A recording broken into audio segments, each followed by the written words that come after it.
Good morning. मैं doctor सरिता Kumawat, home science की associate professor, आपको सिलाई के प्रैक्टिकल्स यानी जो आपके स्टिचिंग के प्रैक्टिकल्स होते हैं, टेक्सटाइल के प्रैक्टिकल्स, वो करवा रही हूँ। पिछली बार मैंने आपको मशीन के बारे में बताया था। हाथ की सिलाई मशीन जो है उसके पार्ट्स भी बताए थे और वो क्या काम करते हैं, कहाँ रहते हैं, क्या नाम है, वो सब बताया। और उसी के साथ में एक इलेक्ट्रिक जो स्विंग मशीन होती है, सिलाई मशीन, उसके बारे में भी थोड़ा सा बताया था।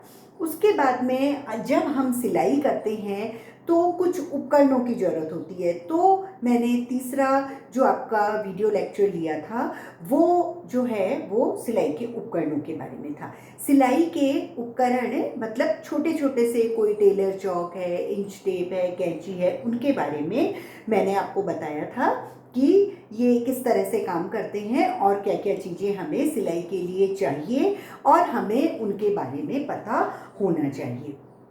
उसके बाद में मैंने आपको कहा था कि अब मैं आपको आवश्यक टांके और सिलाई के बारे में आगे क्लास लूँगी। तो आज जो क्लास है वो इस तरह से है कि जब आप सिलाई करने जा रहे हैं, कोई झबला बना रहे हैं, कोई फ्रॉक बना रहे हैं, ब्लाउज बना रहे हैं, तो एकदम अगर आपको कोई गारमेंट सिलना है तो आप किस तरह से सिलेंगे। अगर आपको सिलाई आती है, मशीन आपके पास में है, आपके पास में उपकरण है, लेकिन अगर आपको टाँके आते ही नहीं हैं कि किस तरह से हम कपड़े को इसमें सिलाई करें, मशीन से या हाथ से, तो आप सिलाई नहीं कर पाएंगे।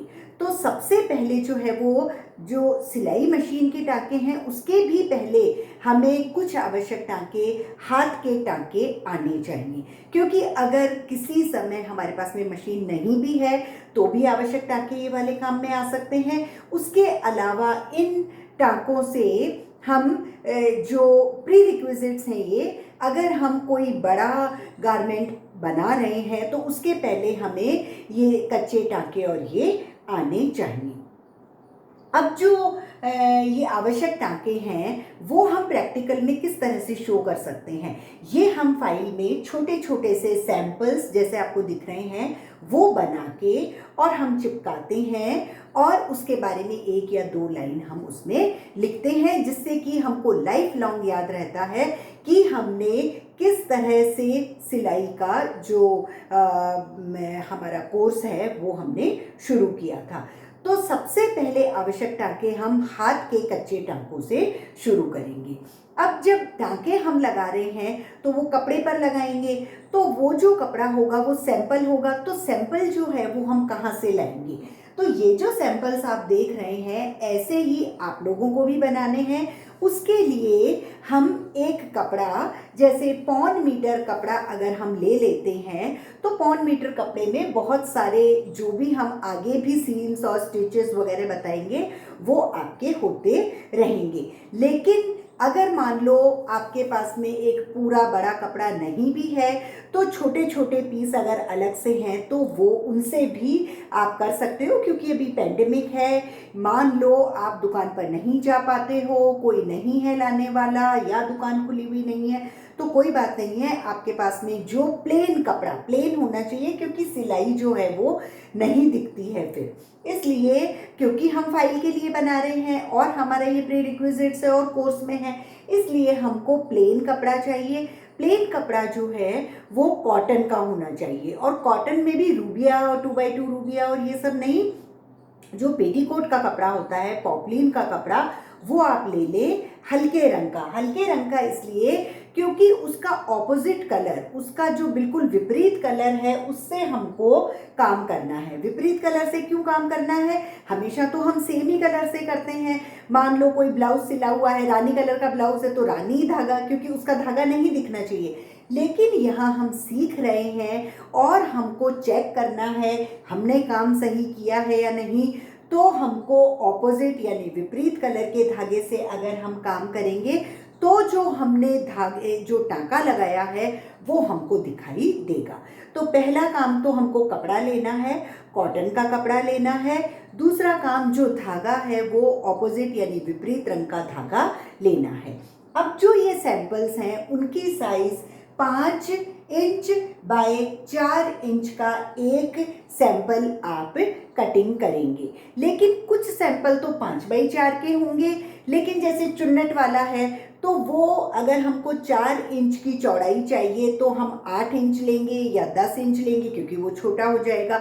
तो कुछ जो सैंपल्स हैं उनकी साइज अलग होगी, बाकी मैक्सिमम 5 बाई 4 के ही होते हैं।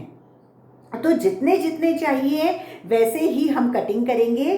जैसे मान लो इसको हमने फोल्ड किया, और फोल्ड करने के बाद में हम लंबाई में काम करते हैं पूरा, कभी भी कपड़े का लंबाई, मतलब ये आप इधर देख रहे हैं ये सेलवेज होती है, किनारी, और किनारी से जब हम कटिंग करते हैं कोई भी जो कपड़ा है वो हम इसी तरह से फोल्ड करेंगे। अगर झबला हमको सिलना है तो इस तरह से फोल्ड करके फिर लंबाई में सिलेंगे। जैसे गले की कटिंग यहाँ आएगी और इस तरह से हम इसको पहनेंगे। हम इसको ऐसे सेलवेज ऊपर आएगी ऐसा कभी नहीं करेंगे। सेलवेज ऊपर आती है मतलब ये आड़ा कपड़ा हो जाता है। अपन कहते हैं ना आड़ा सिला हुआ है इसलिए जल्दी कट गया, क्योंकि उसमें स्ट्रेचेबिलिटी कम होती है। ठीक है, तो हमको ग्रेन लाइन मतलब लंबाई जो कपड़े की होती है सेलवेज, उसी से ही हमको पूरी सिलाई में हमको लंबाई में ही कपड़ा जो है वो रख कर और काटना है। भले सैंपल हो, झबला हो, ब्लाउज हो, फ्रॉक हो, कुछ भी हो, वो हम ग्रेन लाइन से ही करेंगे। क्यों करते हैं? क्योंकि ग्रेन लाइन सेलवेज का मतलब ये होता है कि ये देखो सेलवेज से सेलवेज, तो ये जब उस मशीन पर लगा था, ताने बाने की मशीन पर, तो ये जो सेलवेज वाली साइड है, मतलब ये जो डायरेक्शन है, इस डायरेक्शन में ताने थे यानी वॉर्प, और जो अंदर भरावन होती है जब कपड़ा पूरा बनता जा रहा है, वो आप अपने थ्योरी में पढ़ेंगे, तो उसको हम कहते हैं वेफ्ट यानी बाना। बाना अंदर भरता है और ताना जो है वो उसका एक फ्रेमवर्क बनाता है। तो हम ताने वाली जो डायरेक्शन है उसी से ही हमेशा सिलाई करेंगे, क्योंकि ताने के जो कपड़े होते हैं वो थोड़े ज़्यादा ट्विस्ट वाले और थोड़े ज़्यादा स्ट्रॉन्ग होते हैं। वो हम अगर कपड़ा पहन रहे हैं और थोड़ा खिंच गया कोहनी से, कंधे से, तो वो मतलब इतना स्ट्रॉन्ग है कि वो उसको सहन कर लेता है और फटता नहीं है। लेकिन अगर हम आड़ा करेंगे तो वो सहन नहीं करेगा और कपड़ा वहाँ से फट जाता है। तो पहली बात तो हुई कपड़ा चाहिए हमको और धागा चाहिए। दूसरी बात, जब भी कपड़ा काटेंगे तो हम लंबाई यानी ग्रेन लाइन से काटेंगे, और हम 5 बाई 4 मतलब ये हमने 4 इंच, मतलब ये जो इंच टेप मैंने बताया ही था, तो ये हम इंच टेप से हम 4 इंच ये यहाँ आ गया, और 4 इंच हमने यहाँ निशान लगा लिया, और 4 इंच इधर लगा लेंगे, और ये एक पट्टी हमने पूरी काट ली। काटने के बाद में जितने भी इसमें शायद 5 जो सैंपल्स हैं वो बन जाएंगे। ये एक सैंपल हो गया, ये जो है वो अगर कट जाएगा तो ये एक सैंपल हो गया। इस सैंपल से हम इस तरह से आवश्यकता के बना सकते हैं। ठीक है, अगर मान लो चुन्नट है तो फिर हम थोड़ा डबल ले लेंगे, क्योंकि इसको हम इकट्ठा करेंगे तो ये थोड़ा सा छोटा हो जाता है। प्लीट्स जब होती है तब भी थोड़ा छोटा हो जाता है। तो इसलिए यूँ नहीं कि सारे कपड़े को हमने 4-4 इंच की पट्टियाँ काट काट के और छोटे छोटे बना लिए, ऐसे नहीं करना है। एक एक आप दिमाग में रखें, कागज़ में लिखें कि हमको क्या करना है, और एक पट्टी काटी उसमें से 4 बन गए, फिर दूसरी पट्टी काटी इस तरह से, फिर उसमें से 4 बन गए, या हो सकता है कि अगर प्लीट्स वगैरह है तो 2 ही बने। तो इस तरह से एक एक पट्टी काटते जाएंगे और आगे आगे सैंपल बनते जाएंगे। ठीक है, अब जो आज बता रही हूँ मैं आवश्यक टाँके, वो है हाथ से। मैंने बताया अभी कि मान लो अपन कहीं ऐसे दूर दराज जगह है कि वहाँ हम कपड़ा फट चुका है और हमारे पास मशीन नहीं है, वहाँ भी ये काम आएगा। दूसरा ये कि अगर हम सिल्क का, शिफॉन का कोई बहुत अच्छा सा कपड़ा हम सिल रहे हैं, अंदर अस्तर है, तो एकदम हम मशीन के अंदर नहीं डाल सकते, हमको उसको थोड़ा सा कच्चा यानी टक करना पड़ता है, जिससे कि वो पीछे का जो अस्तर है जब मशीन के अंदर जाएगा तो वो हिले नहीं और उसका शेप ना बिगड़े। तो कई बार हमको कच्चे